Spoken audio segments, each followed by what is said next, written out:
Alexander the Great. Julius Caesar. Genghis Khan. Napoleon Bonaparte. The end of the four great conquerors.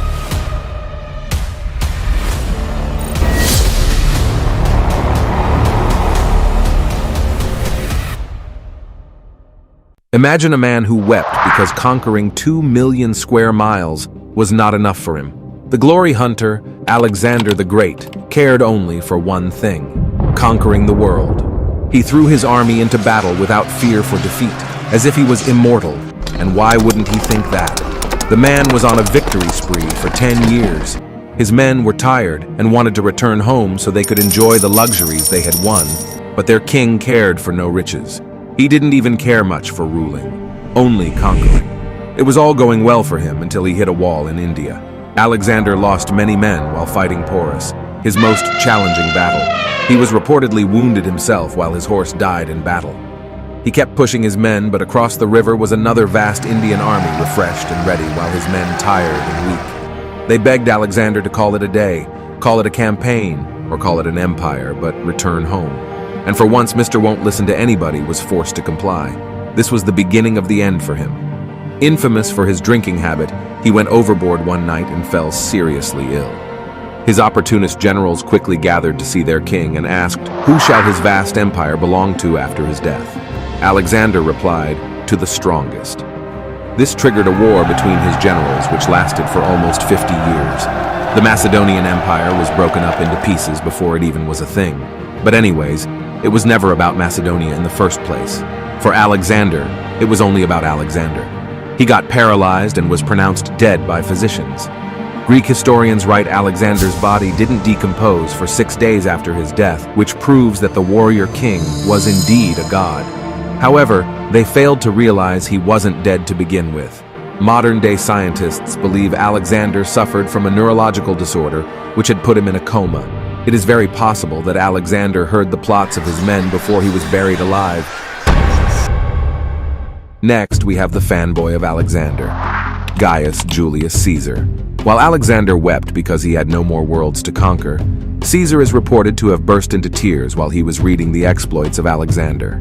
He said to his men, when he was of my age, he had conquered Darius, but up to now, nothing has been accomplished by me. As his ideal was Alexander, he turned out just like him, self-obsessed and narcissistic. Once he had gained significant power as a general and statesman, he undermined the Roman Republican system and declared himself dictator perpetuo, dictator in perpetuity. He wasn't shy about it either, as he is reported to have said, if you must break the law, do it to seize power. In all other cases, observe it. Senators in Rome feared Caesar wanted to establish monarchy, which would completely erode away their authority. On March 15th, 44 BC, a group of 60 senators assassinated Caesar at the meeting of the Senate. Collectively, the group stabbed him 23 times to show how much they all loved him. The last thing Caesar saw was his own adopted son and trusted ally Marcus Brutus present among the assailants. This takes us to the medieval era. While it was mainly famous for the Crusaders, they got overshadowed by Genghis Khan, who emerged as the beast of the East. He managed to conquer twice as much land as Alexander and was determined to bring the whole world under one sword. But unlike Alexander or Caesar, he did not see himself as God or a messiah.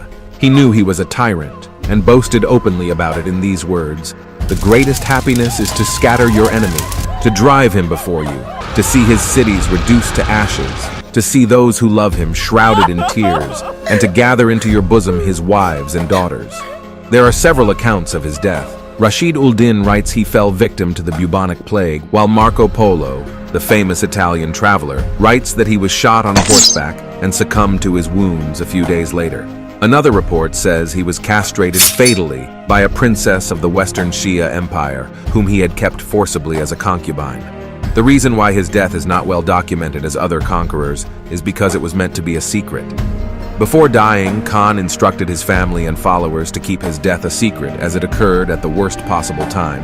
The Mongols were at the vital stage of their 20-year long-desired conquest of the Western Shia Empire. That conquest was more important for the dying Genghis Khan than his own grand funeral. Even his corpse brought death. Khan's followers slaughtered everyone on the route where his funeral procession was carried to keep it a secret. Fast forwarding 5 centuries, perhaps the greatest conqueror to live was Napoleon Bonaparte.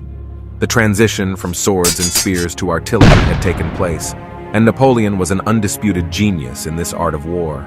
Although he became emperor in the name of defending revolutionary France, one can see his ambitions carried him far beyond.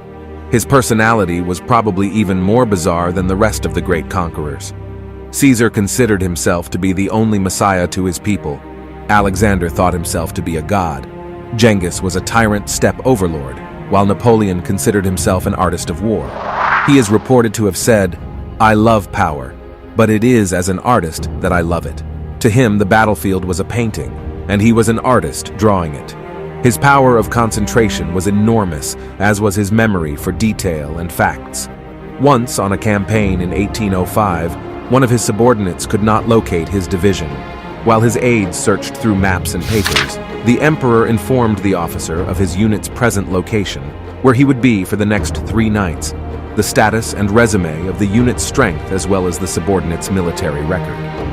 This out of an army with 7 corps, a total of 200,000 men, with all the units on the move. It was all pictured in his head. He swept victories throughout parts of Europe and the Mediterranean region with his forces moving as swiftly as the wind, only louder. However, the stakes got higher and higher, the death toll mounted, and the battles became even more blood-soaked. Eventually, he was defeated at the Battle of Waterloo in 1815 and was captured by the British forces. He was not sentenced to death since the British did not want him to die as a martyr.